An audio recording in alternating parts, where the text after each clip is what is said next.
Okay, Google hacking or Google dorking. So, yun yung mga terms ngayon. Bago lang to ito ang itong hacking technique na ginagamit yung Google search at yung ibang Google application sa pag-find ng butas. Kung gusto mong i-crack yung configuration ng isang system o yung computer code na ginagamit ng mga websites. So, bukas siguro mag-elaborate tayo ano yung essence ng Google hacking or Google dorking. But for the meantime, ito muna.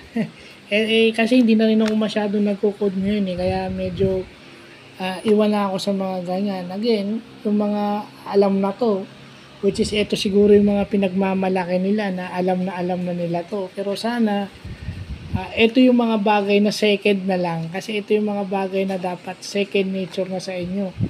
Kung maaaring ito ang nadagdag sa inyo, ito ang pinaka-specialty nyo. Pero yung anything about the industry, dapat yun ang idinadagdag nyo fully.